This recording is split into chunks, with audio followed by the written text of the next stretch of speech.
There is no one in the entire passage of Genesis 19 that is righteous except the angels. The two angelic beings that visit with Lot are completely above reproach. Everybody else in the entire episode have something that they lose as a result of the encounter, and none of them do so in a very dignified fashion. So, again, things that in our culture that we would have a lot of problem dealing with seem to have been acceptable, even, I don't want to say normal, but the kind of culture in which they lived accepted certain things that you and I would certainly not accept in our culture. So as we go down through chapter 19, we'll take a look at different individuals and how those things kind of played out. Chapter 19, verse 1. The two angels, now these are the two angels that were with God that had dinner with Abraham yesterday. They go on down and get to Sodom in the evening, and Lot was sitting in the gateway of the city. That tells you something about Lot. Lot was involved in the city life. He had introduced himself into Sodom. Back in the days when he and Abraham divided, he said, I'll go over here to the plains toward the sea. At that point in time, before God destroyed Sodom and Gomorrah, it was a very lush area. And he moved, it says he pitched his tent toward Sodom. So he was a nomad in the area.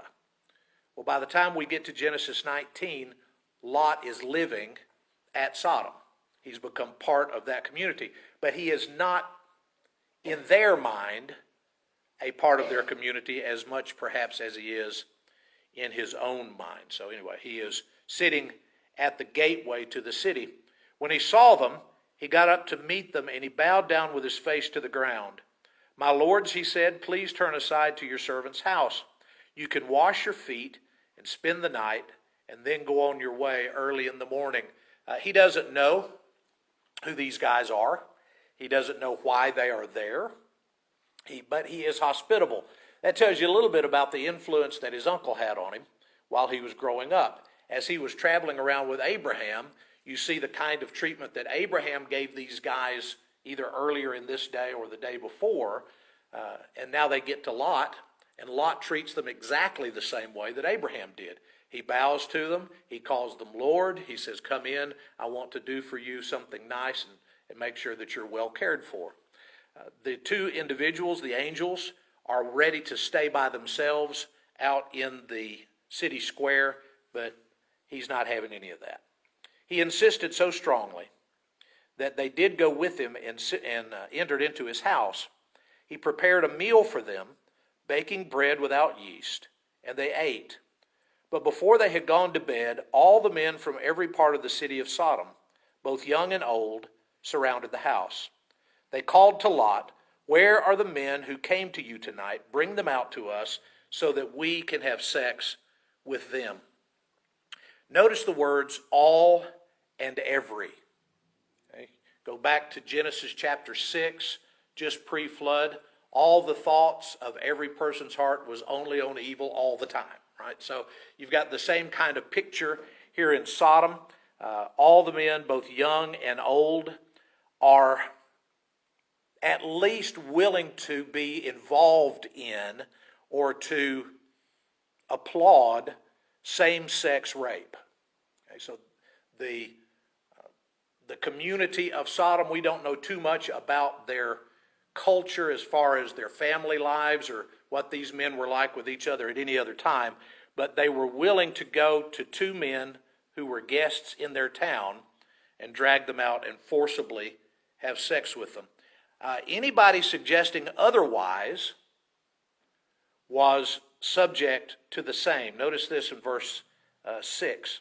Lot went outside to meet them. He shut the door behind him. Now notice this. I love the psychology of it. He leaves the men in the house, he comes out and closes the door. So where is Lot? Whose group is he in now? He puts himself in their group, right? I'm coming out to you. I live in your town. I'm part of you. So he goes out on the porch to visit with them. And he says, my friends, don't do this wicked thing. I have 2 daughters who have never slept with a man. Let me bring them out to you, and you can do what you want to with them, but don't do anything to these men, for they have come under the protection of my roof. Get out of the way, they replied. And they said, this fellow came here as an alien, and now he wants to play the judge. We'll treat you worse than them. And they kept bringing pressure on Lot and moved forward to break down the door. So Lot saw himself as a part of their society. He started out as a nomad in the area. He's now moved into town, has a place in town. He was sitting in the city gates with them a few hours before. But now, since these men have come in and they want those men, they don't see Lot as an insider. They see him as an outsider, right? We didn't invite you here. You're not the judge of us. You don't get to have any say in this matter. We're going to do whatever we want to do, and if you don't get out of the way, we'll do worse to you. But notice that they don't. He was already outside the door. If that had been their intention, then they could have just taken him while he was there. They pressed against him to get to the door. The men of God, the angels, pulled him back inside the house, but the men of Sodom do not attack Lot. There seem to be levels, so that if you are a rank outsider, you're fair game. If you protect the rank outsiders too long, you're fair game. But they cut Lot a little bit of slack because he was somewhat in their community. Just notice the intent of these men. They're not going to be stopped by Lot or by anybody else. All right, let's keep going. Verse 10. The men inside reached out and pulled Lot back into the house and shut the door. Then they struck the men who were at the door of the house, young and old, with blindness, so that they could not find the door. And I want to reiterate just one more time, young and old. This is a cultural thing. This is not a small group of men within the culture of Sodom who are intent on this. This is pervasive. This is regular. This is cultural, that they are wanting their young men to be part of the mob that gets involved in this kind of activity. So again, it's not a few guys, it is all, it is every, it is young and old.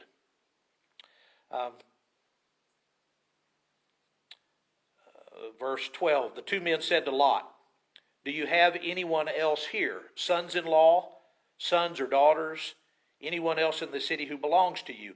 Get them out of here, because we are going to destroy this place.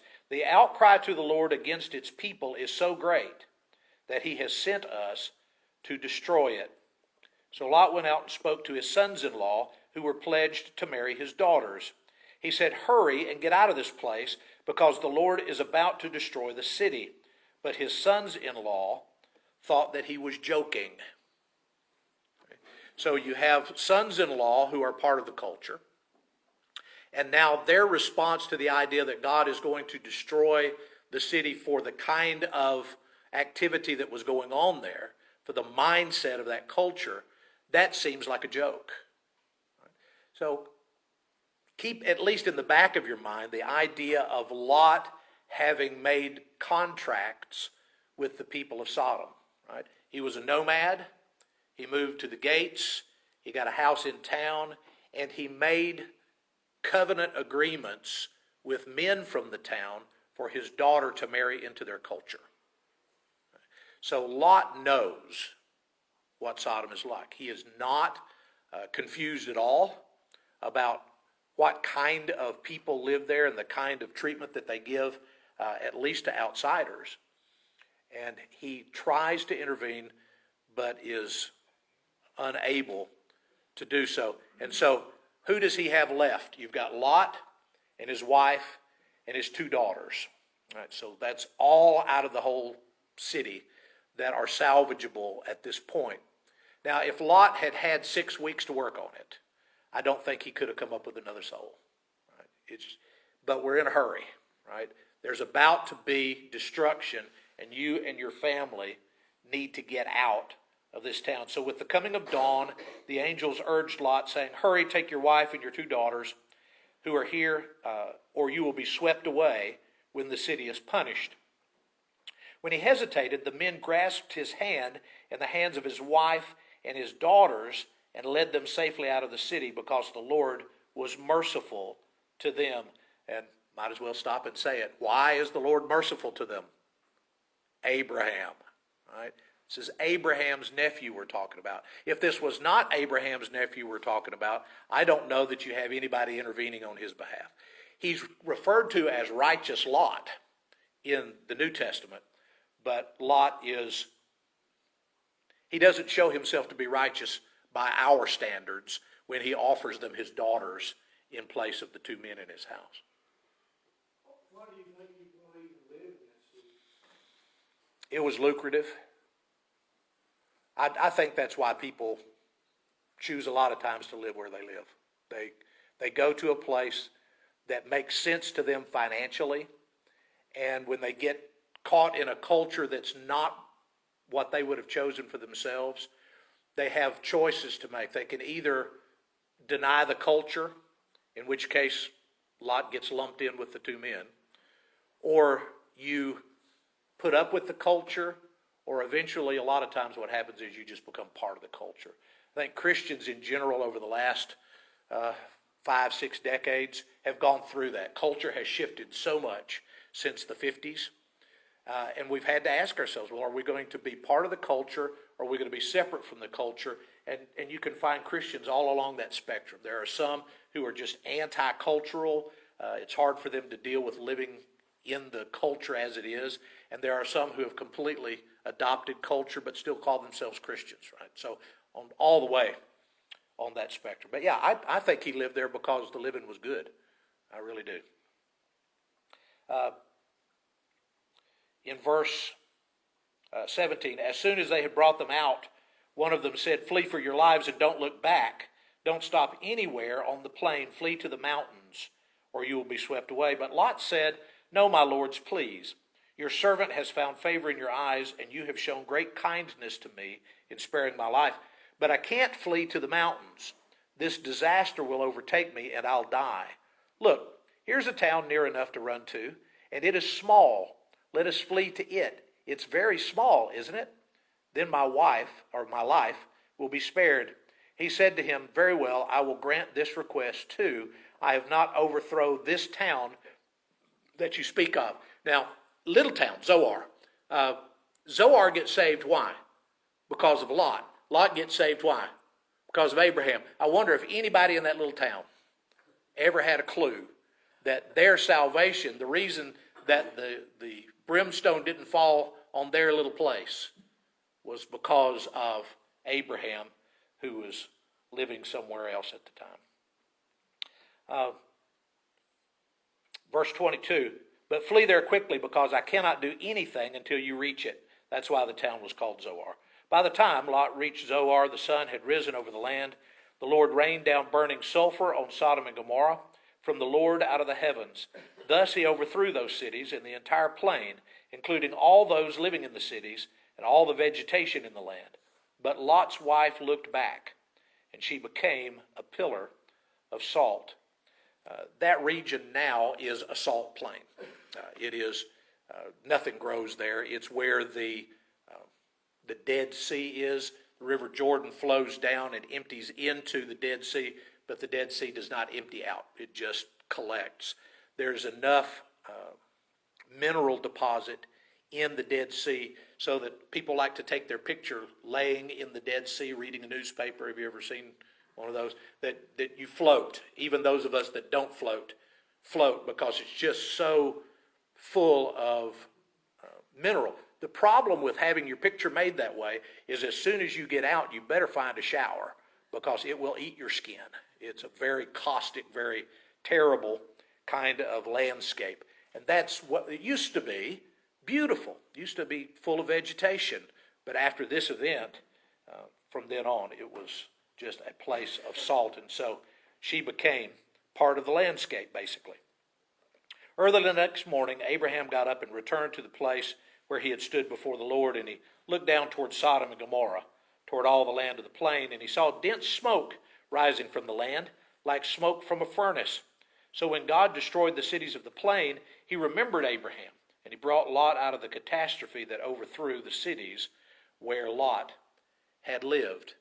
Now, let's review kind of quickly the horrible stuff we've seen so far.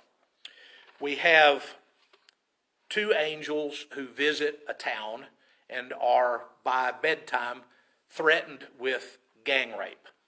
Okay? All of the men, young and old, from all over town, gather up to try to drag them out by force.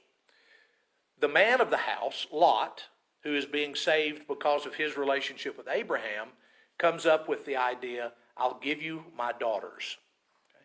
Now, we know a couple of things about his daughters. We know, A, that they were undesirable to these men, and B, that they were probably expendable because they were female. Okay? So that tells you something about that culture, and it tells you something about Lot. Right? I'll give you my daughters. Mark, I know you and Lisa have already read through Judges. In the book of Judges, there's another episode somewhat like this, where there is a concubine who is given in place of the men in the house, and the concubine is raped and murdered. So this isn't the only time something like this happens in Scripture. People left to their own devices decide what they want, and then they decide that they're not going to let anything stand in the way of what they want. And if you get one person who has sinful thoughts, you might be able to reason with them. If you get every young and old together, you have a lot more difficult time trying to reason with them about the things that are going on in their hearts. So far, all the oddities have been men, right? Men wanting to take the angels, Lot's offer of his daughters in place of the men. But now we're down to the daughters. Their mom is gone, and they are living with their dad. They are in Zoar for a while, but he's afraid to just stay in Zoar, so they actually move out and are living a very lonesome life in the caves not too far from Zoar. So Lot and his two daughters left Zoar and settled in the mountains because he was afraid to stay in Zoar. He and his two daughters lived in a cave. One day, the older daughter said to the younger, "Our father is getting old, and there's no man around here to lie with us, as is the custom all over the earth. Let's get our father to drink wine, and then lie with him and preserve our family line through our father." That night they got their father to drink wine, and the older daughter went in and lay with him. He was not aware of it when she lay down or when she got up. The next day the older daughter said to the younger, "Last night I lay with my father. Let's get him to drink wine again tonight, and you can go in and lie with him so we can preserve our family line through our father." So they got their father to drink wine that night also. The younger daughter went in and lay with him, and again he was not aware of it when she lay down or when she got up. So again, just culturally, morally, this is reprehensible. All right? None of us would recommend it. None of us would look the other way and say, "Oh, well, that was a decent way of, keeping your family line going." But the storyline is not there just so we'll know that Lot's daughters did something that was depraved.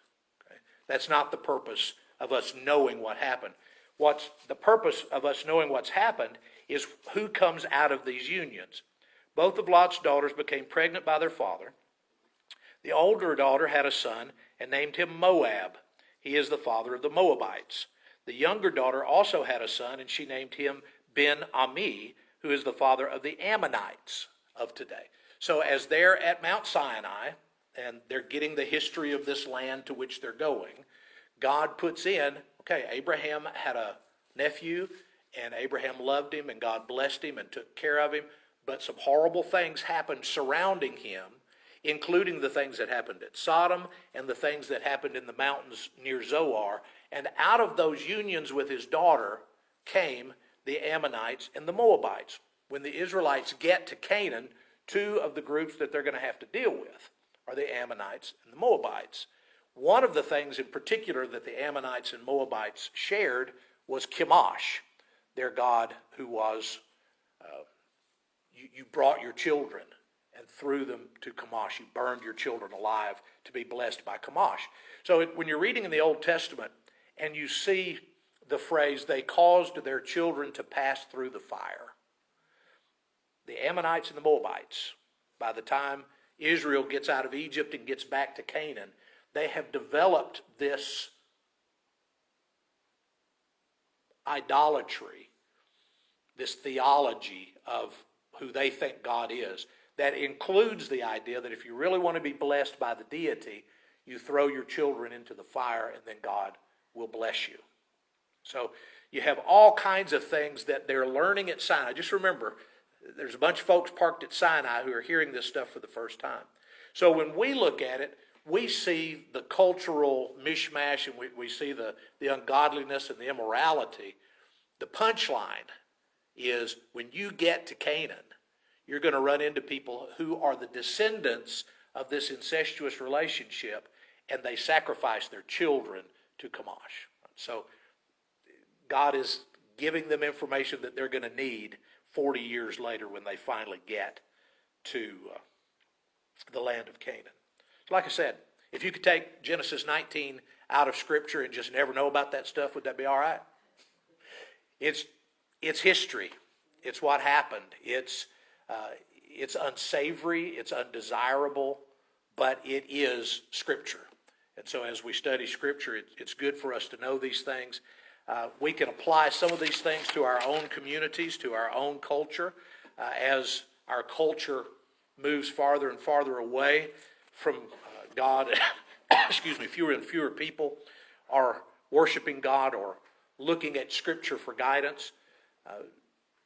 Does it seem that our morality is getting more acceptable or less acceptable? See?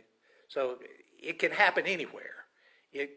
If we allow culture to just dictate how things go, then we can get into places where we never would have recognized it. We never would have thought that our nation, our community, our families could ever have been involved in anything like that. But it's possible. And so in the story of Lot, anyway, he ran into a lot of those kinds of things. We'll just leave it right there. And Lord willing, we'll pick up next week. We've already looked at the birth of Isaac. I want us to spend a little bit of time next week talking about that occasion when Abraham was called to sacrifice Isaac. I think there's some things that he learned from the experience that maybe we can learn from him. But if there's something we can do to help you tonight, to encourage you in any way, we'd sure love to do that as we stand and sing.